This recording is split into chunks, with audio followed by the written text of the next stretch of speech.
fans of interest rates at the Federal Reserve who are obsessed. Let's get Marketplace's senior economics contributor Chris Farrell in on this. Inflation has been going nowhere for the past 5 years. This week's number is particularly important because describe 5 years as temporary starts stretching the imagination. And there's a number of the Fed people who are pushing back, like Lael Brainerd. She's a Fed governor, and she's come out and said, look, maybe inflation isn't coming back. Maybe people just don't expect rising prices. But it's not insane to be wary of inflation. I mean, you have unemployment down at 4.4%. That can push up wages. Big story of the year probably is that we learned this week from the Census Bureau that in 2016, median household income reached a new high. The last peak was in 1999. So I think there are two things, David. One is the effect of the Great Recession and the global credit crunch on the labor market just really was devastating. And companies are still able to find people coming out of the sidelines, the shadows of our economy. And so they don't really have to raise their wages, and that's one of the things that's been going on.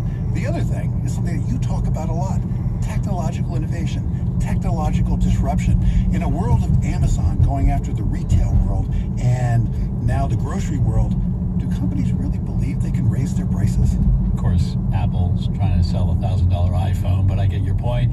Now, the Fed next meets September 19th and 20th, but do you think they'll have to think about these terrible storms that the Gulf Coast and Florida and beyond have endured? It's hard to imagine that the Fed is going to raise its benchmark interest rate while we're going through this period of time of rebuilding. Plus, the data is going to be really muddy, David, because we're going to see higher gasoline prices, you'll see higher shelter prices, but underlying inflation, my guess is, it's going to stay low, and the Fed will stay its hand longer than expected.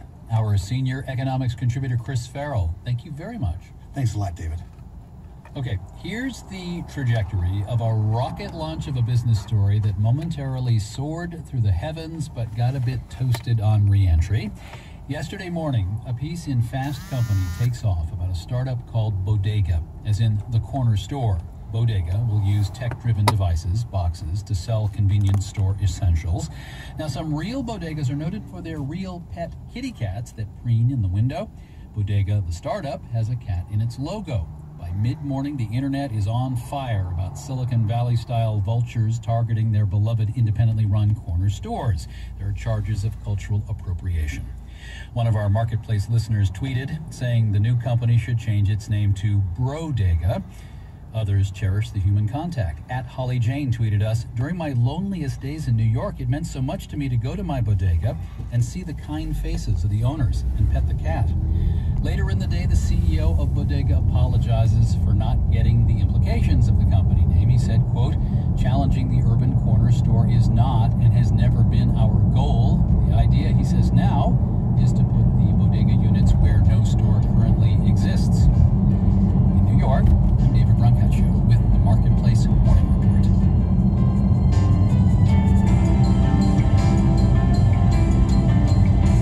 From APM, American Public Media. Thanks, David. It's 1 minute till 9. The sweet sounds of summer in South Florida. Of course, there's the blazing heat and afternoon thunderstorms. Stay indoors and tune in to WLRN TV, where you can see drama, comedy, history, and mystery every weeknight on WLRN TV, your storyteller station. Support for WLRN comes from Florida Cancer Specialists. Florida Cancer Specialists is dedicated to providing comprehensive oncology services at over 90 locations throughout Florida. Recognized nationally, trusted locally, online at flcancer.com. This is 91.3 WLRN and HD1 Miami Fort Lauderdale, 91.5 WKWM and HD1 Marathon Key West, 90.7 WFLV HD2 West Palm Beach, and 101.9 NPR for the Palm Beaches. It's our After Irma special. Here's Tom Hudson. Coming up on WLRN News, after Hurricane Irma, the death of 8 people at a Hollywood nursing home has spurred criminal and state investigations now, and the preparations by places housing senior citizens and other people in need in focus. About 750,000 FPL customers remain without power this morning in South Florida. We will talk with FPL about the progress it is making, about the expectations, and when Okay, all the power will be back, perhaps by the end of the weekend. We'll try to find out. What about cell service as well? We'll talk with Verizon about its wireless service throughout South Florida and the condition of its cellular network. Plus, the state government responds to Hurricane Irma. Will more assistance be on the way from Tallahassee, especially for the Florida Keys? The Monroe County State House Representative will be with us this morning on our coverage after Hurricane Irma. You as well, you're invited to call 800-743-WLRN. Your stories, your information, 800-743-9576. All that after the news. Live from NPR News in Washington, I'm Corva Coleman. Congressional Democratic leaders Chuck Schumer and Nancy Pelosi have released a statement about their conversations with President Trump last night at the White House. Earlier today, President Trump tweeted that he and the Democratic leaders did not reach a deal on DACA, the program that shields young people illegally in the U.S. from deportation. Today, Schumer and Pelosi say there was no final deal reached last night, but there was agreement that the president would support enshrining DACA protections into law. The Democratic leaders also say what remains to be negotiated are details of border security. President Trump is on his way to southwestern Florida to see relief efforts following Hurricane Irma. NPR's Scott Horsley reports Trump will review some of the storm damage around Naples and Fort Myers. Florida is in the midst of a massive cleanup operation as crews work to clear debris, restore electricity, and begin to dry out and repair flooded, damaged buildings. President Trump praised the government's response, but says Irma, like Harvey, was a deadly and destructive storm. I think we've gotten very high marks for the way we've handled them thus far, and we continue to handle them well, but they were very big and very powerful, and it was very unfortunate. Trump has also argued that the back-to-back hurricanes make his push to overhaul the tax code even more important. Scott Horsley, NPR News, the White House. The group Paralyzed Veterans of America is suing the Transportation Department. NPR's Quill Lawrence reports members want the government to implement a rule requiring airlines to report how often they lose or damage wheelchairs. The vets group says a rule was all set to take effect so disabled passengers would know which airlines most often lose or break wheelchairs. Then the airline industry asked to delay the rule as part of the White House freeze on all new government regulations. So Paralyzed Veterans of America sued. NPR's Quill Lawrence. NASA's Cassini spacecraft is on its final approach to Saturn before ending its mission on Friday. As NPR's Joe Palca reports, the probe is gathering photos, including images of Saturn's rings and its moon, Titan. Cassini has been in orbit around Saturn for 13 years. The spacecraft is nearly out of fuel, and NASA decided to end the mission rather than risk it crashing into one of Saturn's moons. Earlier this week, Cassini got a nudge from the gravity of the moon Titan, a nudge that was enough to knock the probe out of orbit. Cassini will hit the top of Saturn's atmosphere traveling at 76,000 miles per hour. After a minute or so, it will burn up. The last radio signal from the spacecraft will arrive on Earth at 4:55 a.m. Pacific Daylight Time on Friday. In its final few seconds, the probe will take measurements of the top layer of Saturn's atmosphere. Joe Palca, NPR News. A typhoon is bearing down on Vietnam. It has top sustained winds of about 115 miles per hour. This is NPR. From the WLRN studios at the Miami Herald, I'm Christine DiMattei. Several South Florida communities remain under a boil water advisory as post-hurricane cleanup and recovery continues. The Sun Sentinel reports that people who live in Davie, Dania Beach, Hollywood, Miramar, Pembroke Pines, and West Park still need to boil their water for drinking, cooking, brushing their teeth, making ice, or washing dishes. Well, traffic is starting to pick up this morning as people who evacuated continue heading home. But road closures could make that difficult. First, officials say that yesterday, high water north of Gainesville could close stretches of I-75. So far, no word that that's actually happened, but high water in the area has led to closures of parts of US 27 and US 441. So if you're expecting family or friends coming from that area, it could be a while. Now, if you're crossing the state to or from Naples, there are no major slowdowns on I-75, including Alligator Alley, but traffic will likely get worse as the day wears on and more people head for home. Around our region, South Florida, traffic not too bad on Florida's Turnpike and I-95, except for areas where morning rush hour traffic is starting to get back to normal. There's major congestion on Florida's Turnpike North near Kendall and also on I-95 South heading into downtown Miami. Needless to say, our friends in the Florida Keys have their hands full with the extensive recovery and relief efforts there. Emergency officials in the Keys would like us to know that Monroe County is only open to mile marker 73 in Isla Mirada. Once again, only residents or business owners in the Upper Keys are allowed into the county. Only first responders and pre-approved workers who are helping with recovery are permitted past mile marker 73 at this time. Please check out WLRN's dispatches from the Florida Keys blog. You can find that at WLRN.org. This is WLRN News. I'm Christine DiMattei. We go now to Tom Hudson, who will be taking your calls about Hurricane Irma recovery until 10 o'clock. Chris, much appreciated. Thanks so much for the coverage on those roadways. That's an important story to watch today. Tom Hudson along with you here on WLRN. Thanks so much for tuning in. Special coverage continues today here between 9 and 10 on after Hurricane Irma. We'll also pick up the coverage with my colleagues Joseph Cooper and Bonnie Berman beginning at 1 o'clock as well today. So we invite your phone calls at 800-743-WLRN. Here we are on Thursday morning just after 9 a.m. How are you faring? Roughly about a third of the county in Miami-Dade County, for instance, is without power. We've got roughly 750,000 customers in South Florida still without electricity. How are you getting along? 800-743-9576. We will be speaking with the spokesperson from Florida Power and Light about the progress they're making.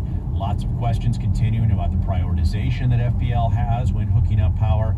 Why, for instance, your neighbor may have power, why you still don't have power, and what the expectations are about the timeline for hooking up that power. Here in Southeast Florida, we have been told that the power will largely be hooked up by the end of this weekend. For folks in Southwest Florida, it will still be a few days. Your experiences, though, here on this Thursday morning, what do you need to know? What are you concerned about?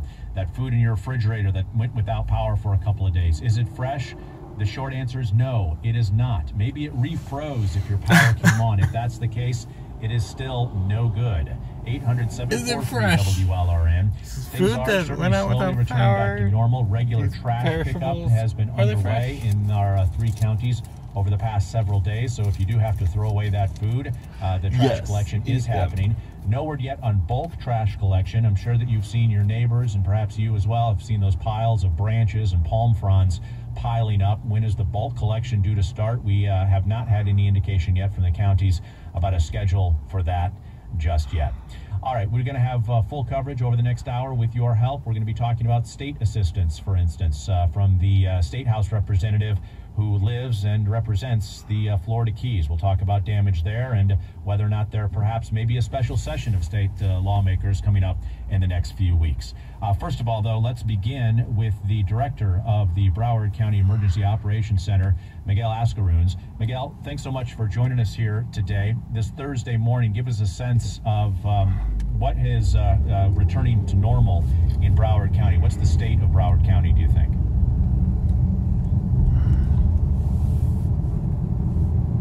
Oh, that's a pretty cool state.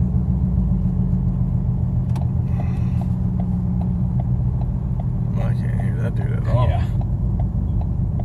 You can hear him? Oh man, did they go full retard?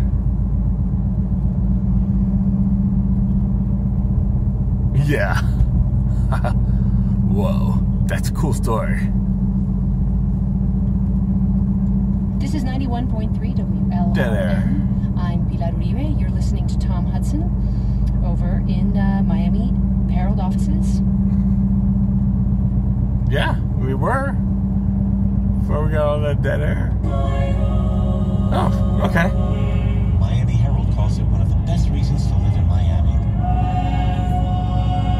Grammy-nominated vocal ensemble Seraphic Fire presents its 2017 Real professionals. season with performances of Bach's St. Matthew Passion, Brahms' Liebeslieder Waltzes, the Candlelit Holiday Special, A Seraphic Fire Christmas, Monteverde's Salva Morale, and more.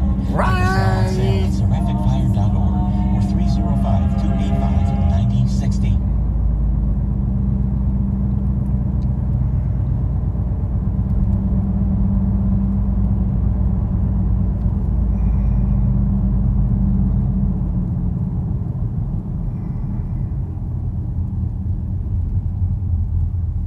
forgot to check with Hold on to guests. the phone. I will ask our master control to go back to programming, and our engineers will have to address the phone system. Oh, he's If our blaming phone other system people? cannot be heard on air. We're not going to be able to interview our guests and hear the specific and important information that we need to get out on the radio. So let me try to pull up Miguel Ascaruns one more time here and see if this has been connected. Miguel, I know you can hear me. Let's see if our listeners and our master control can hear you. Miguel, just give us a quick update about that special needs shelter in Broward County. Yes, our Department of Health is monitoring. All right, Miguel. I guess it wasn't that important.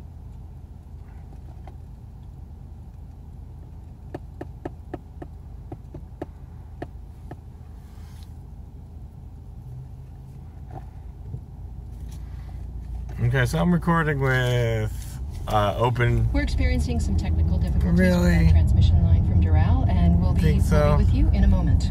You think that was... Leave it up, leave it up. Now put it down, put it down. Now, shake it around. Okay, so yeah, I'm recording with Open Camera, yeah, that's what's called, Open Camera. It's an open source app. It seems to be working better than... I don't know, I've been having a lot of glitches with the other app. I don't know if I have to delete more data or just reinstall it or what I have to do. But my default camera app is shutting down a lot. Might be because of overheating, but sometimes it doesn't even give me a message. It just shuts down. So I've been having some difficulties. We're trying to resolve our technical difficulties. Oh, me too. And we will be right back. Let's hear some more commercials. Those play fine. Or silence. Yeah, that's even better. Shut up.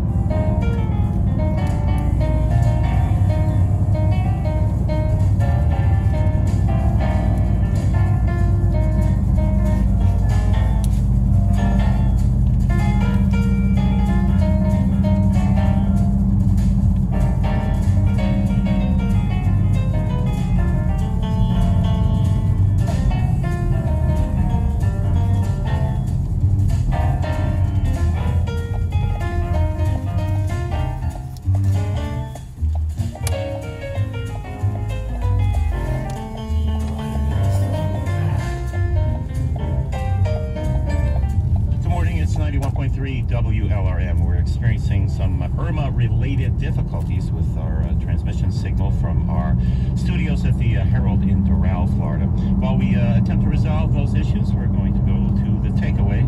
Stand by. Thanks for your patience. Oh, damn, somebody's whole shed is group, with the exception of the elderly, saw people over 65. Pretty much every other generation and every other racial group did see a pretty sizable uptick in the past 2 years. So again, good news from that. The downside is we still have huge disparities, particularly by race in this country. So we talked about a typical middle-class family in the U.S. earning $59,000, while an African-American family is only earning about $39,000.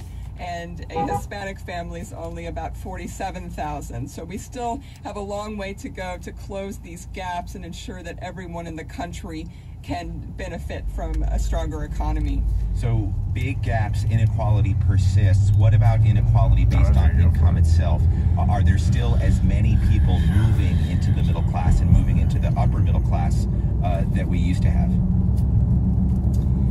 You're right, that is not as encouraging. Most of the gains in income in the United States are going to the top. So we saw a record number last year, a record amount of the pie, if you will, the economic pie is now going to the top 20% of Americans. So that means that money could have gone potentially to middle class or to the working poor, and instead more and more of the amount of our economy, what we're producing, is going to the super top, and that's very concerning. It's concerning for the economy. It could hold us back in the long term.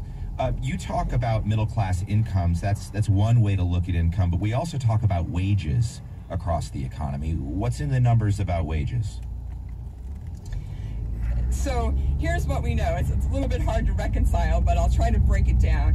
And that's, even though we're seeing incomes, household incomes go up to 50